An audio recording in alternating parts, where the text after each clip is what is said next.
Assalamualaikum warahmatullahi wabarakatuh. Jamaah rahimakumullah, mari sama-sama kita buka pertemuan pada malam hari ini dengan membacakan basmalah. Bismillahirrahmanirrahim. Innal hamdalillah nahmaduhu wa nasta'inuhu wa nastaghfiruh wa na'udzu billahi min sururi anfusina wa min sayyiati a'malina. May yahdihillahu فلا مضل له ومن يضلل فلا هادي له أشهد أن لا إله إلا الله وأشهد أن محمدا عبده ورسوله لا نبي بعده اللهم صل وسلم على محمد رسول الله وعلى آله وصحبه ومن تبعه وبله إلى يوم القيامة رب اشرح لي صدري ويسر لي أمري wahlul 'uqdatam min lisani yafqahu qawli rabbi zidni ilma warzuqni fahma. Faqala Allah Ta'ala fil Qur'anil Karim a'udzu billahi minasy syaithanir rajim ya ayyuhalladzina amanu taqullaha haqqa tuqatih wa la tamutunna illa wa antum muslimun. Wahai orang yang beriman, bertakwa kepada Allah dengan hak, dengan benar, dan jangan kalian mati kecuali dalam keadaan sebagai seorang muslim. Ya ayuhan nasu taqu rabbakum alladzi khalaqakum min nafsin wahidah wa khalaqa minha zawjaha wa bassa minhuma rijalan katsiran wa nisaa wattaqullaha alladzi tasaaluna bihi wal arham innallaha kana 'alaikum raqiba. Ya ayyuhalladzina amanu taqullaha wa qulu qawlan sadida يصلح لكم أعمالكم ويغفر لكم ذنوبكم ومن يطع الله ورسوله فقد فاز فوزا عظيما. Alhamdulillah, mari sama-sama kita semua untuk senantiasa bersyukur kepada Allah atas segala limpahan rahmat, karunia, hidayah yang Allah berikan kepada kita semua, yang dengan rahmat Allah kita bisa hadir pada malam hari ini berkumpul di Mushola Miftahul Jannah, salah satu tempat yang terbaik di muka bumi ini adalah rumah-rumah Allah. Kita berkumpul dalam rangka sama-sama untuk mengkaji, memahami ayat-ayat Al-Quran dan sunnah Rasulullah. Dan insya Allah pertemuan kita ini adalah satu pertemuan yang dirahmati dan diberkahi oleh Allah Subhanahu wa Ta'ala. Salawat dan salam senantiasa tercurahkan kepada junjungan kita Nabi Muhammad SAW yang telah mengeluarkan kita semua, membimbing kita semua, mengeluarkan dari kegelapan kepada cahaya yang terang benderang. Minaz zulumati ilan nur, dari gelap kepada cahaya, yang telah berjuang jiwa raga untuk menyelamatkan kita umat manusia, yang begitu besar cintanya kepada kita semua umat manusia ini, agar kita mampu menjadi umat yang selamat dalam kehidupan dunia sampai ke akhirat kelak. Jemaah rahimakumullah, dalam beberapa pertemuan kita sudah pelajari tentang harapan yang tertinggi dalam hidup kita ini, bahwa harapan tertinggi dalam hidup itu hendaknya menjadikan Allah itu sebagai harapan tertinggi. Bukan harta, bukan kekuasaan dan lain sebagainya, tetapi jadikanlah Allah itu sebagai harapan tertinggi dalam hidup kita. Bagaimana nanti kalau kita mati bisa bertemu dengan Allah. Yarju liqa Allah. Dan ini tidak mudah. Untuk dapat bertemu Allah bukan satu perkara yang mudah, tapi Allah katakan dia perlu dengan kerja keras. Ya ayyuhal insan innaka kadihun ila rabbika kadhan famulaqi. Wahai manusia, bersungguh-sungguhlah kalian untuk bertemu dengan Tuhanmu, maka dengan kesungguhan itu engkau akan bertemu dengan Rabbmu Allah. Jadi kita harus kerja keras, bersungguh-sungguh. Dalam rangka apa kita bersungguh-sungguhnya? Falyamal amalan sholiha, bersungguh-sungguh dalam mengerjakan amal kebajikan. Faman kana yarju liqa rabbih falyamal amalan sholiha wala yusyrik bi'ibadati rabbih ahada. Barang siapa yang berharap bertemu dengan Rabb-nya Allah, maka hendaknya dia falyamal amalan sholiha, melakukan amal yang baik. Itu yang pertama kuncinya, lakukan amal kebajikan. Yang kedua, jangan kita mempersekutukan Allah. Dua persyaratan untuk kita bertemu Allah, lakukan amal kebajikan, jangan menyekutukan Allah. Nah, kemudian bagaimana kita dapat mengukur bahwa sesuatu itu adalah amal kebajikan, amal soleh? Kemarin kita pelajari juga syaratnya ada dua, dengan iman dan ilmu. dengan iman dan ilmu. Yang namanya amal soleh itu adalah satu amalan yang kita lakukan atas dasar iman kita kepada Allah. Lalu di situ muncul keikhlasan. Maka dalam hadis dikatakan syarat amal itu diterima dua, ittiba' dan ikhlas. Pertama ittiba', mengikuti Rasulullah. Yang kedua ikhlas melakukannya. Sebaik apapun amal tanpa keikhlasan, ini tidak akan diterima oleh Allah Subhanahu wa taala. Lakukan dengan keikhlasan dalam berbuat amal kebajikan. Jadi yang namanya amal baik itu adalah dengan iman. Sebaik apapun tanpa iman, itu pasti tertolak kebaikannya. Wa qadimna ila ma'amilu min amalin faja'alnahu haba'an mansura. Kemudian sungguh akan kami perlihatkan, kata Allah, semua amal kebaikan yang dilakukan oleh mereka, kami jadikan amalnya seperti debu yang berterbangan. Bayangkan ada orang beramal, tapi amalnya jadi debu yang berterbangan. Tidak dianggap oleh Allah, tidak dihitung oleh Allah Subhanahu wa ta'ala. Ini adalah orang-orang yang beramal tanpa iman. Maka kita perlu iman dalam melakukan amal kebajikan. Yang kedua, dengan ilmu. Nah, beramal ini harus dengan ilmu. Jangan melakukan sesuatu yang tidak ada ilmu pengetahuannya. Ikut-ikutan dalam beragamanya kada boleh. Tetapi betul-betul kita pelajari. Yang kita lakukan, yang kita kerjakan, ada tidak dasar ilmunya. Ada tidak sumber Al-Qur'annya, ada tidak ayatnya, ada tidak sunnahnya. Nah, kalau ada keterangannya, baru lakukan. Orang yang beramal tanpa petunjuk Allah dan sunnah Rasul, itu amalnya akan tertolak. Maka kita perlu belajar. Terus belajar supaya segala yang kita lakukan dapat diterima oleh Allah Subhanahu wa ta'ala. Malam hari ini kita akan pelajari tentang siapakah orang-orang yang diterima oleh Allah amal kebaikan.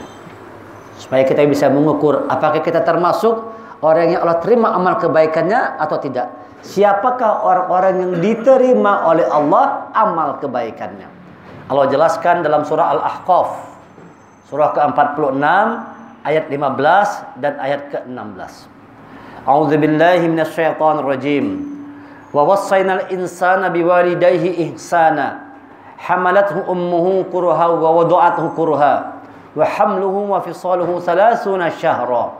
Hatta idza balagha ashuddahu wa balagha 40 sanah qala rabbi auzi'ni an ashkura ni'mataka allati an'amta 'alayya wa 'ala walidayya wa an a'mala shalihan tardahu aslih li fi dhurriyyati inni tubtu ilaika wa inni minal muslimin ulaika alladhina nataqabbalu 'anhum ahsana ma 'amilu wa natajawazu 'an sayyi'atihim fi ashabil jannah wa'das sidqil ladzi kanu yu'adun. Dan kami perintahkan kepada manusia agar berbuat baik kepada orang tuanya. Ibunya telah mengandungnya dengan susah payah dan melahirkannya dengan susah payah pula. Masa mengandung sampai menyapihnya selama 30 bulan. Sehingga apabila dia anak itu telah dewasa dan umurnya mencapai 40 tahun, dia berdoa, "Ya Tuhanku, berilah aku petunjuk agar aku dapat mensyukuri nikmat-Mu yang telah Engkau limpahkan kepadaku dan kepada kedua orang tuaku. Dan agar aku dapat berbuat kebajikan yang Engkau ridhoi. Dan berilah aku kebaikan yang akan mengalir sampai kepada anak cucuku. Sungguh aku bertobat kepada Engkau dan sungguh aku termasuk orang muslim." Mereka itulah orang-orang yang kami terima amal baiknya. Mereka itulah orang-orang yang kami terima amal baiknya yang telah mereka kerjakan. Dan orang-orang yang kami maafkan kesalahan-kesalahannya, mereka akan menjadi penghuni-penghuni surga. Itu janji yang benar yang telah dijanjikan kepada mereka. Jemaah rahimakumullah, di sini dengan tegas Allah katakan bahwa ada orang-orang yang Allah terima amal kebaikannya.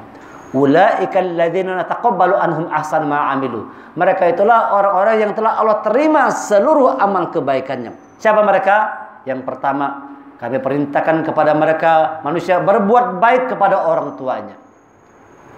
Jadi orang yang pertama diterima oleh Allah amal kebaikannya itu adalah orang yang berbuat baik kepada orang tuanya. Berbakti kepada orang tua. Sehebat apapun beramal ibadah, tapi kalau durhaka kepada orang tua, itu amal tidak ada artinya sama sekali. Banyak kejadian seperti itu. Ada orang yang meninggal, orangnya rajin mengaji, rajin sholat, rajin tahajud, bangun malam, rajin semua amal ibadah, tapi tidak hormat sama orang tua, tapi tidak suka sama orang tua, tidak menegur orang tua sampai berbulan-bulan, sampai bertahun-tahun, durhaka kepada orang tua. Ini semua amalnya tidak ada gunanya sama sekali. Itu banyak kejadian seperti itu, cerita nyata. Bahkan ada orang-orang yang begitu dia mau meninggal dunia, itu sulitnya bukan main mau meninggal dunia itu. Lalu orang tanya, itu belum pernah menyaksikan sendiri. Coba cari siapa nih, apa masalahnya. Lalu orang cerita bahwa dia ini belum bermaaf-maafan sama orang tuanya. Bahwa dia itu ada ribut, ada masalah sama orang tua, lalu tidak teguran sampai mau meninggal, tidak berteguran sama orang tuanya. Orang tuanya tidak mau bertemu dengan anaknya. Itu meninggalnya susahnya bukan main. Sampai setelah orang panggil orang tuanya mau datang, ketika dia dapat anak yang sakaratul maut, dipegang usap kepalanya, baru meninggal si anak tadi. Sebelum bertemu orang tuanya, tidak mau meninggal tuh si anak. Luar biasa menghadapi sakaratul maut yang berat itu. Sampai dia bertemu dengan anaknya, ketika ibunya mau ngomong, ya Allah, aku maafkan anakku, baru anaknya meninggal. Ulun menyaksikan begitu, pernah ulun saksikan tuh. Di daerah Banjar sini juga kejadiannya. Baru anak itu mau meninggal, setelah ibu itu mengatakan, ya Allah, aku maafkan salah anakku, baru meninggal. Nah, maka kita kalau punya orang tua, masih punya kesempatan, masih ada orang tua, berbaktilah kepada orang tua. Kalau jauh dia orang tua kita, sering-sering telepon, tanya apa kabar ibu, tanya apa kabar ayah, telepon. Kalau ada rezeki, kirim orang tua kita, berbakti kepada orang tua. Ini nomor pertama, nomor satu kata Allah bahwa orang yang diterima Allah amal kebaikannya adalah orang-orang yang berbuat baik kepada kedua orang tuanya. Yang masih hidup seperti itu. Kalau yang sudah dipanggil Allah dua-duanya, doakan orang tua kita, minta ampunkan kepada Allah atas segala dosanya. Dan supaya kita kalau pernah berbuat salah kepada orang tua, kita juga minta ampun kepada Allah supaya semua dosa-dosa kita terhadap orang tua kita dulu barangkali ada pernah salah, tapi kita tidak sempat minta maaf. Orang tua kita sudah dipanggil oleh Allah, maka minta maaf kepada Allah. Supaya Allah memaafkan kesalahan kita, doakan kedua orang tua kita yang barangkali sudah dipanggil oleh Allah. Ingat, tidak ada guna sama sekali amal kebaikan tanpa berbakti kepada orang tua. Maafkan Al-Quran itu perintah Allah, setelah beribadah kepada Allah, bakti kepada orang tua. Setelah beribadah kepada Allah, selanjutnya berbaktilah kepada orang tua. Dan kami perintahkan, ini yang pertama, kami perintahkan kepada manusia agar berbuat baik kepada orang tuanya. Ibunya telah mengandungnya dengan susah payah dan melahirkannya dengan susah payah pula. Susah orang tua kita itu mengandung ibu kita, melahirkannya susah, bertaruh nyawa. Untuk kita lahir ke muka bumi ini, orang tua kita bertaruh nyawa. Makanya kata Rasulullah itu setetes darah yang keluar, satu teriakan orang tua kita yang mau melahirkan itu tidak bisa ditebus dengan apapun. Tidak bisa ditebus dengan apapun. Satu teriakan orang tua yang melahirkan anaknya, itu tidak mampu ditebus. Nah, ada cerita kan itu. Di zaman Rasulullah ada orang yang pergi haji, ibunya digendongnya dari Yaman sampai ke Mekah itu berapa kilo jauhnya. Sampailah dia ke sana, setelah ditanya dengan Rasulullah, apakah ini sudah bisa menebus sebuah amal kebaikan orang tuaku, ibuku? Apa jawab Rasulullah? Satu teriakan orang tuamu yang melahirkanmu tidak dapat engkau tebus dengan apapun. Tidak bisa ditebus dengan apapun. Gimana caranya ini? Berbaktilah kepada orang tua. Kalau kita masih sempat ketemu, berbakti sebaik-baiknya. Kalau tidak sempat ketemu lagi, perbanyak berdoa untuk kedua orang tua kita. Lakukan doa setiap hari. Setiap hari berdoa. Setiap hari berdoa. Jangan kita malas mendoakan orang tua kita. Setiap hari habis sholat itu doakan orang tua. Jangan lupa setiap sholat, setiap habis sholat doakan orang tua. Sebanyak mungkin. Sebanyak mungkin. Masa mengandung sampai menyapinya selama 30 bulan. Menyusui 2 tahun, 24 bulan. Tambah usia kandungan ketika 4 bulan. Dihitungnya ketika masuk usia kandungan 4 bulan. Setelah dia menjadi sempurna sebagai manusia, setelah tiap ruh itu baru hidup 4 bulan, maka dihitung dia 6 bulan dalam rahim itu. Lalu dia 24 bulan tambah 6 bulan menjadi 30 bulan. Nah, cara menghitungnya seperti ini. Ini bukan salah. Kenapa 30 bulan ini? Karena dalam rahim itu dihitung 6 bulan setelah usia kandungan 4 bulan. Setelah ada ruh lebih kurang 6 bulan. Ya kan? Lebih kurang 6 bulan. Ditambah 2 tahun menyusui 24 bulan. Lalu jumlahnya menjadi 30 bulan. Masa mengandung sampai menyapinya selama 30 bulan. Sehingga apabila dia anak itu telah dewasa dan umurnya mencapai 40 tahun, dia berdoa, ya Tuhanku, berilah aku petunjuk agar aku dapat mensyukuri nikmat-Mu. Ini yang kedua. Pertama, orang yang diterima amalnya oleh Allah adalah orang yang berbakti kepada orang tua. Yang kedua, orang yang senantiasa bersyukur atas nikmat yang Allah berikan kepada dirinya. Arba'ina sanah, setelah usia 40, berdoalah minta petunjuk supaya kita jadi orang yang bersyukur. Maka ada orang mengatakan 40 ini batas usia. Ada kan kita sering dengar gitu ya. Kalau sudah orang tuh usia 40 tahun belum mau taubat juga susah. Ada ayatnya nih. Ketika usianya menginjak 40 tahun, 40 tahun turun wahyu Rasulullah di usia 40 tahun. Ada ungkapan orang-orang barat mengatakan the life beginning from 40. Hidup itu dimulai pada saat usia 40 tahun. Usia kematangan, usia kedewasaan itu 40 tahun. Apabila sampai usia ini belum mau tobat juga, biasanya susah ini. Ya kan? Kenapa? Mata sudah mulai raum, kabur. Kalau baru nak belajar mengaji, ngalih sudah mata sudah kabur sudah.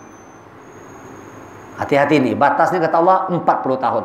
Ketika dia menginjak usia dewasa 40 tahun, dia berdoa, "Ya Tuhanku, berilah aku petunjuk." Yang dia mintanya petunjuk dari Allah agar aku dapat mensyukuri nikmat-Mu. Yang kedua, orang yang diterima amalnya, orang yang selalu bersyukur kepada Allah.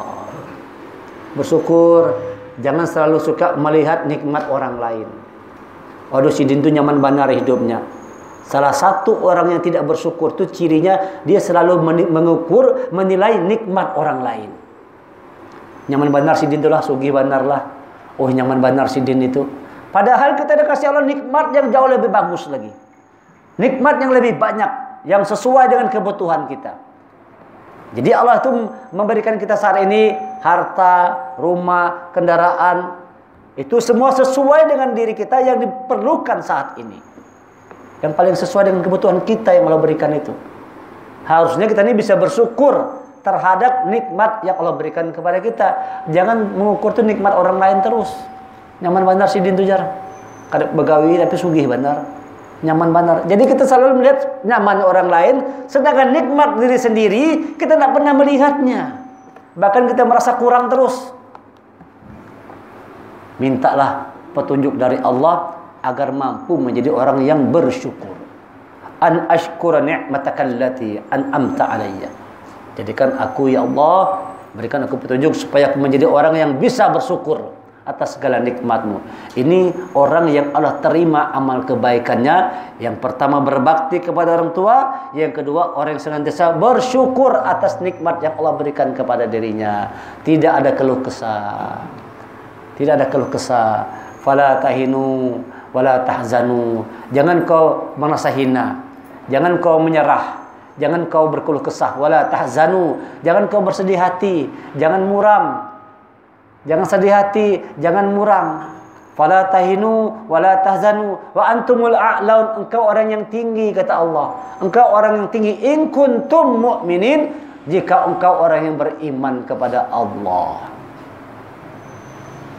Itu nikmat yang dari Allah berikan kepada kita tuh nikmat Islam, nikmat iman, itu tidak mengalahkan segala nikmat apapun.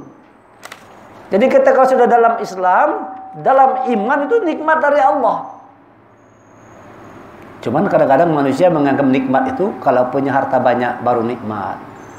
Berikan aku nikmat ya Allah supaya bersyukur, berikan uang banyak, rumah banyak, mobil banyak, istri banyak dan sebagainya. Mau banyak semua. Baru dia menganggap bahwa dia orang yang punya nikmat dalam hidupnya. Padahal ketika kita dijadikan Allah orang yang beriman kepada Allah, itu nikmat yang sangat luar biasa. Bersyukurlah kata Allah. Ini tanda seseorang itu diterima amalnya oleh Allah, dia senantiasa bersyukur kepada Allah.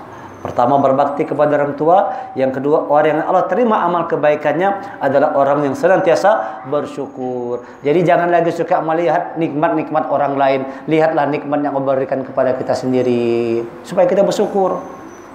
Alhamdulillah ya Allah, alhamdulillah. Jangan terus melihat nikmat yang Allah berikan kepada orang lain. Itu termasuk salah satu tanda-tanda orang yang tidak mau bersyukur, begitu tuh. Tanda-tanda orang yang kurang bersyukur yang dia lihat adalah nikmat orang lain.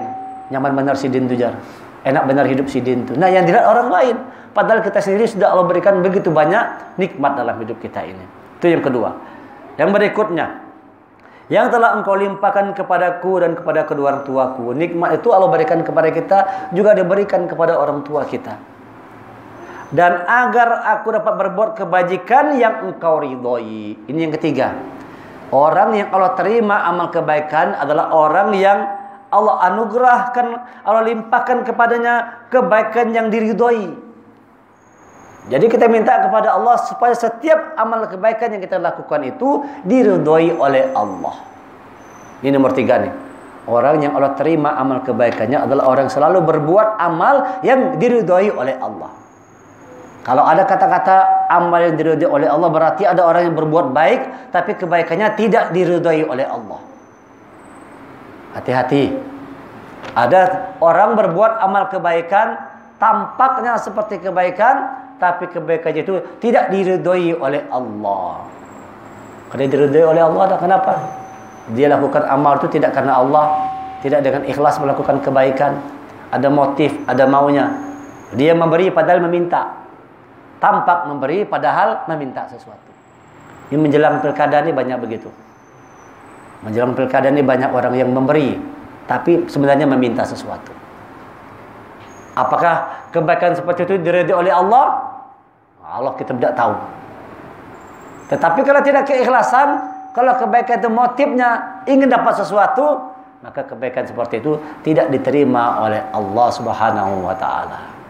Jadi kita minta kepada Allah supaya semua kebaikan yang kita lakukan itu diridhoi oleh Allah Subhanahu wa taala. Itu yang ketiga. Setiap amal kebaikan kita itu diridhoi oleh Allah. Lakukan amalan-amalan yang mendatangkan ridhonya Allah. Lakukanlah amal-amal yang mendatangkan ridhonya Allah. Malam-malam bangun tahajud, itu mendatangkan ridho Allah itu. Itu nikmat yang harus disyukuri. Kalau kita bisa bangun malam, masya Allah, itu petunjuk Allah, itu nikmat yang luar biasa. Itu tidak bisa diukur dengan nominal, tidak bisa diukur dengan berapapun nilai rupiahnya itu. Bisa bangun malam, istiqomah, setiap malam bangun malam, setiap malam tahajud, setiap malam mengaji Quran, tengah malam dia tahajud, tengah malam dia membaca Quran, tengah malam dia tadabbur Al-Quran. Itu nikmat yang tidak dapat diukur dengan berapapun nominalnya, tidak bisa diukur. Itu nikmat dari Allah. Lakukan amal kebaikan yang diridhoi oleh Allah. Baca Quran, senang ke masjid, hati itu dekat ke masjid. Senang bersedekah, senang bantu orang lain, bersyukur terus, sabar, ridho, ikhlas dalam berbuat kebaikan. Itu adalah amalan-amalan yang diridhoi oleh Allah. Nah, jadi berbuatlah amal kebaikan yang amal itu mendatangkan ridhonya Allah. Jangan malah justru mendatangkan murkanya Allah. Jangan berbuat sesuatu yang justru mendatangkan murkanya Allah Subhanahu wa taala. Itu yang ketiga. Yang keempat, yang berikutnya, dan berilah aku kebaikan yang akan mengalir sampai kepada anak cucuku. Nah, ini orang-orang yang diterima amal kebaikannya. Dia tidak egois beramal sendirian aja, tapi dia minta kepada Allah supaya amal kebaikan itu mengalir ke anak cucu kita. Estafetkan kebaikan kepada anak cucu kita itu. Wasiatkan warisan berupa amal kebaikan. Maka kita tugas orang tua ini adalah bagaimana mengantarkan anak kita ini untuk menjadi orang yang berbuat amal kebaikan. Menjadi orang yang dekat kepada Allah, takwa kepada Allah. Itu tugas utama orang tua. Banyak orang tua nanti ketika di akhirat justru anaknya itu menghalanginya untuk masuk dalam surganya Allah. Akan banyak orang tua yang terhalang untuk masuk surga karena anak itu. Anaknya disekolahkannya tinggi-tinggi sampai ke luar negeri. Ya kan, dari kecil disekolahkan terus. SD, SMP, SMA, perguruan tinggi, dapat gelar sarjana profesor. Sukses anaknya, jadi orang kaya, jadi orang hebat. Tapi tidak diajarkannya anaknya itu untuk mengenal Allah. Orang tua seperti itu akan diazab oleh Allah. Lupa dia mengajarkan anaknya untuk ingat kepada Allah. Anak itu bisa menjadi perisai kita, bisa menjadi penolong nanti di yaumil akhir. Kalau kita tinggalkan anak-anak yang soleh, anak-anak yang soleha, anak-anak yang berbakti kepada orang tuanya, anak-anak yang taat kepada Rasulnya, itu akan menyelamatkan kita, menolong kita di alam kubur. Kita didoakannya terus, kita tertolong dalam kubur. Di yaumil akhir, anak-anak yang soleh-solehah akan menolong orang tuanya. Apalagi kalau dia hafal Quran, itu anak akan menolong orang tuanya, menolong keluarganya. Nah, maka kita sekarang ini tinggalkan jejak berupa warisan. Apa itu? Anak-anak yang soleh, anak-anak yang soleha. Jangan lupa sebagai orang tua, ingatkan terus anak, nak jadi orang yang baik. Bukan waktu dia kecil aja, sampai dia remaja, bahkan sampai dia berkeluarga, tetap orang tua punya kewajiban mengingatkan anaknya. Supaya jangan sampai anak itu justru menjerumuskan orang tuanya ke dalam azab Allah. Na'udzubillah. Sebaik apapun orang tua, tapi lupa mengajarkan anak untuk dekat kepada Allah, anak akan menjerumuskan orang tua ke dalam api neraka. Na'udzubillah. Na'udzubillah. Maka sebagai orang tua, jangan lupa itu. Jangan sampai kita sibuk, asik sendiri beribadah. Kita rajin sholat, tapi anak kita tidak sholat. Dan kita tidak negurnya. Nah kan? Orang tua haji, bapak haji, anak keluar rumah berjilbab, kada aurat tampak kemana-mana. Banyak seperti itu. Orang tuanya sudah haji, ibunya sudah haji, anaknya kayak artis kalau keluar rumah. Berjilbab, gak ada rambut itu, baca warna dan segala macam, melihatkan auratnya. Padahal orang tuanya tahu agama, rajin sholat. Khawatir yang seperti ini justru akan membuat sengsara orang tua di yaumil akhir nanti. Karena anak itu akan menuntut, kenapa aku tidak dikasih tahu? Kenapa aku tidak diajarkan yang benar? Anak bukan menjadi penyelamat, justru anak justru menjerumuskan orang tuanya ke dalam azab api neraka. Na'udzubillah. Banyak nanti yang seperti itu. Maka tugas kita, saudara-saudara sekalian, selagi punya waktu, didiklah anak kita itu untuk jadi orang yang bertakwa kepada Allah. Mulai kecil ajarkan dia untuk kenal siapa Allah Tuhannya. Supaya dia jangan mensyirikatkan Allah. Sebagaimana Luqman, itu pesan kepada anaknya. Ya bunayya la tusyrik billah. Inna syirka la zulmun azim. Wahai anakku, jangan engkau menyekutukan Allah. Sesungguhnya menyekutukan Allah itu adalah dosa yang sangat besar. Pesan Luqman kepadanya, jangan kamu syirik anakku. Jangan kau menyekutukan Allah. Itu nasihat Luqman kepada anaknya. Kalau nasihat orang tua sekarang kayak apa kira-kira? Nah, rajin sekolah lah, rajin belajar lah, pintar-pintar lah, supaya kena nyaman, ganal ikam nyaman kena hidup. Bisa punya gawian, punya duit banyak. Nah, kadang-kadang orang tua nasihatnya hanya urusan dunia aja. Lupa menasihatkan kepada anaknya, wahai anakku, jangan kau menyekutukan Allah. Pernah tak pesan kita begitu kepada anak kita? Nah, jangan kau menyekutukan Allah lah. Tuhanmu Allah, kau beribadahlah kepada Allah. Sebagai orang tua, sudah tidak kita pernah pesankan anak kita seperti itu. Masih punya waktu, kita belum terlambat. Ayo kita luruskan, kita ajarkan anak-anak kita itu untuk dia menjadi orang yang betul-betul bertuhankan kepada Allah. Alirkan segala kebaikan kita itu mengalir sampai kepada anak cucu kita.